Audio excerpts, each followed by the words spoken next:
Hello, welcome to the Elevate Your Wellbeing podcast. Okay, if you are new, welcome. But if you have been here for a while, you will know to grab your journal. So this could be a simple notebook. You might be opening up the notes app on your phone. You might be taking notes on your computer, however works best for you.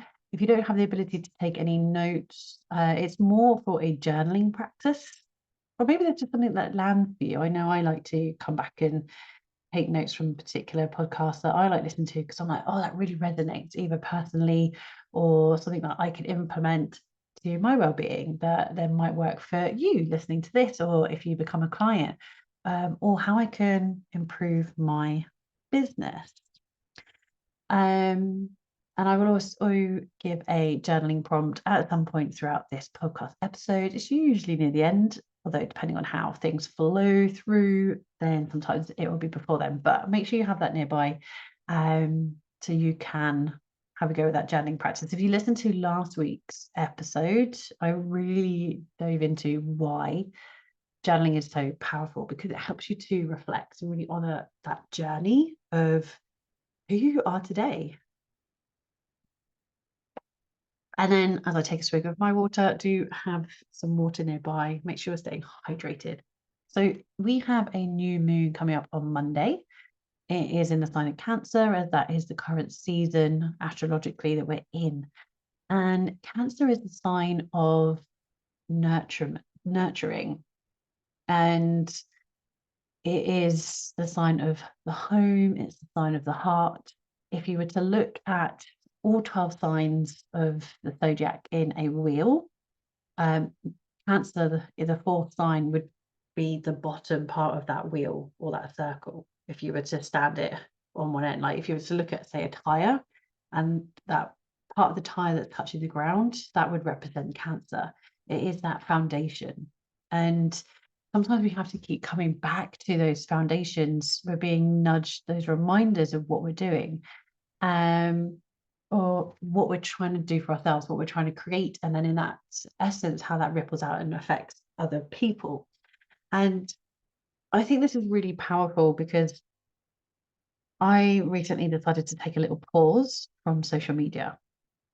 Now, my business is like 90% online, probably a little bit more, a little bit less, I'm not sure, but majoritively it's online. And you're like, oh, how can you take a pause from social media? And I want to go through the 3 lessons that I really have learned from taking this little pause. And it's more that I've still had an element of being present, but I was really aware of how I was showing up. And it was more that I wanted to make sure that I'm showing up in my most authentic, honest way. And I could feel that I could really sense there was this element of needing to show up. I have to do this. Now, this is the very, very first lesson I want to highlight. So you might not sort of really associate with the need to show up on social media, but do you have a need to keep doing other things?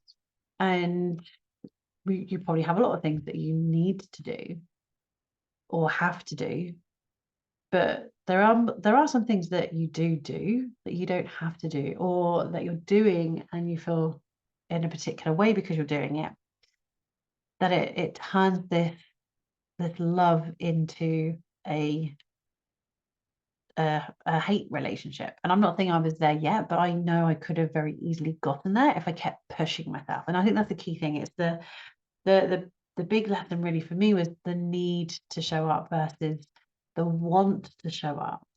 I want to be here to inspire other people. I want to be here to share this value of these little snippets of what I'm doing for myself and with my clients, that maybe you're not ready to take that big step yet, but you're like, oh, actually, let's see if doing this thing that Rachel's recommended or suggested, how this works for me, and then how it makes you feel. And I noticed that I was getting into this point of, I just don't know how to show up. And I think it's come through some of these lessons that have come through from what I shared last week, and for what I want to share over the next coming episodes, with going into reflection mode and really you're honing in on your boundaries. What's coming up for you? Are you listening to your body? You get these signs for a reason, but are you pushing through them? And then that's when you get to burnout. And I know I want to be someone who leads by example. And I can remember growing up and hearing people say, do as I say, not do as I do. Do as I say, not do as I do. And I think this is really important because this is an element that can come through on social media that people can put out there that they're doing all these things. They're saying they're doing all these things, but they're not necessarily doing them. Now, I'm not going to point fingers at anyone, because anything on social media can be just literally a snapshot of whatever that person's wanting to share. And this is really where I wanted to really come from the heart and share with what's going on for me. But I really felt that awareness of having to show up. I have to post something. And this comes to an old lesson. And this was the third lesson that came up. It was this nudge, this reminder of an old lesson that kept coming up. And you might have heard the expression, or it's kind of like a coaching method. And I learned this when I was in OCA that I mentioned on last week's podcast episode. I learned this particular tool. Now, I was already aware of it. What's really interesting, and this is why I love certain things, say like Facebook memories, because I had shared something to my personal page, and I can't quite remember when. I haven't looked. It literally just reminded me as I'm speaking this through with you. I had shared about the upward and downward spiral. And I was like, oh, this is really interesting. And that was literally it. I shared this infographic on it that I had seen. And then years later, and I mean like years later, it was something like the minimum it was 3 years. I think it was 7 years. I want to say it was like 7 years ago I shared this. I was like, this is really interesting. These are the feelings and emotions we feel if we go through an upward spiral. These are the feelings and emotions we feel if we go through a downward spiral. And I thought nothing out of it. And then when I learned about this when I was in OCA, I was like, oh, this is really fascinating. Am I moving through an upward spiral or a downward spiral? Where's this going to take me? And then quite literally, it's that things have always been there, but when you're really ready to take them in, when you're really ready to use the tools that are going to help you, that's when they really, really land. So things will show up. You'll get these nudges from the universe, and it makes me laugh that I have these reminders of how I can reflect on I was opening myself for this particular pathway that many years ago. But it's also a reminder that you're not going round in a circle. Things keep coming round, but you're not the same person. You're moving, it feels like you're moving in a circle sometimes. Like I keep coming back to this thing. And the only reason it will feel like a circle is if you're not growing and learning from that lesson. Because you're actually moving in a spiral. But depending on what you take away from that lesson, you're either going to go into a downward spiral or an upward spiral. So as you spiral back round to this lesson, are you letting it defeat you? Or as you spiral back around, you're getting this elevated look, this bird's eye view of, that's where I was when I first came around to this particular lesson, or that's where I was when I last came around to this lesson. But who am I now? And this again touches on what I was speaking about last week on the podcast, was being able to reflect back on who you were. And sometimes we don't spiral around to these things for quite a while, especially I feel like as we level up, as it were, as we elevate ourselves. If you look at how the spiral goes, the spiral starts small, so you keep coming around to the same lessons more often. But as you go in through this upward movement, the spiral gets wider and wider and larger and larger. So you don't come back to these lessons sometimes for not only months but years. And quite literally, we were reflecting back to March 2021 on last week's podcast. So well over 2 years that you've come back round full circle, as it were. But like I said, it's not full circle. So it's that, what are these old lessons showing you? And the big one for me was reminding myself of that first lesson, the need to show up, the need to serve, the need to overdo, the need to overgive.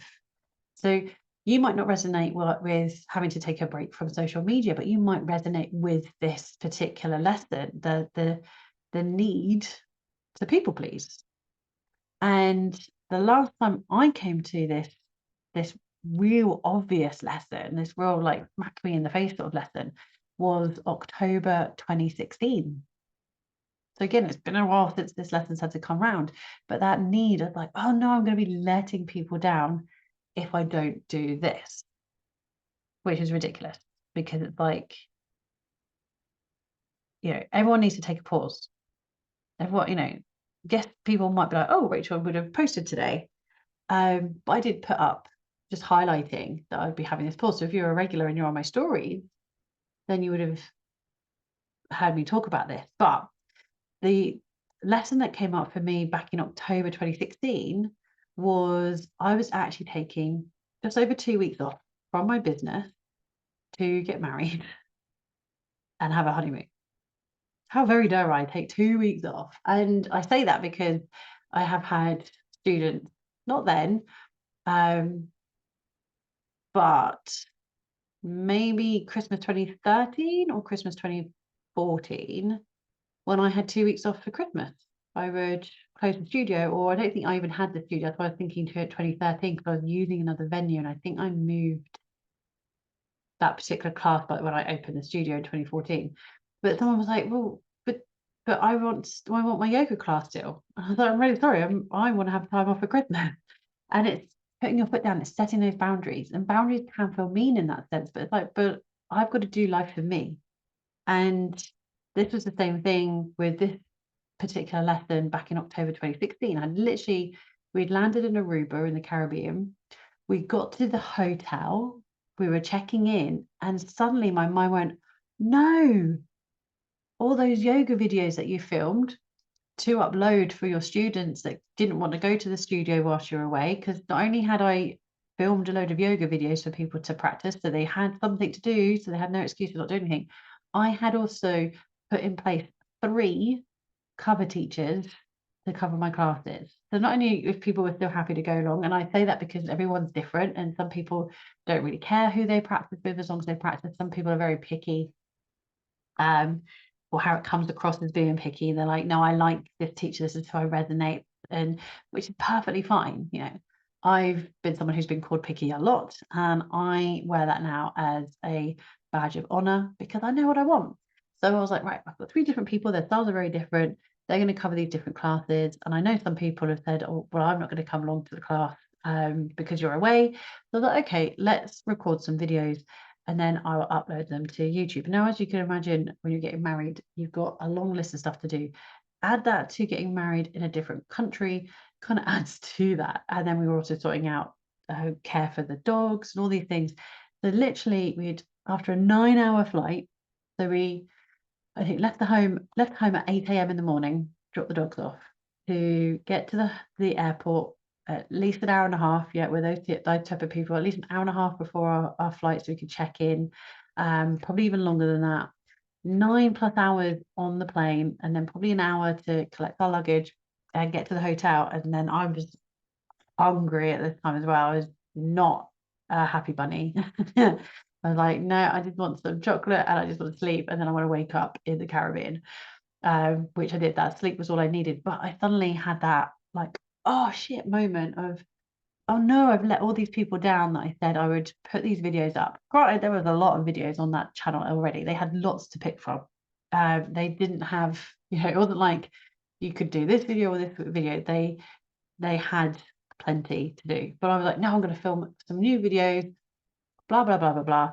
I was like, I'm going to try, and this is probably what didn't help my mood, to be fair. Long day of traveling, and then felt guilty because I hadn't been able to do what I wanted to do, which was overgive and overserve. So I tried on hotel Wi-Fi to upload a video to YouTube. And if you've ever used hotel Wi-Fi for more than like your emails or something, it doesn't have a lot of bandwidth. If you've ever tried to upload videos to YouTube, it can take forever. So and I will highlight, if you've ever used my YouTube if you've ever used my YouTube channel, or if you're listening to this podcast on the YouTube channel, thank you very much, because it's not as simple as just click a button and upload it. It is a little bit more now than when I first started using YouTube, but it takes a lot. It was a lot. I couldn't do it, basically, and I just felt so guilty, and I just had to learn to let that go. But this is what nudged me, what came back around. I was like, hang on, I'm doing this from this need to show up, this need to overgive and over deliver. And that's when I knew I had to step back and give myself that chance to pause. And then the last one is just highlighting that actually I was already feeling a little bit drained in my body. We've had a few things going on in the last few weeks.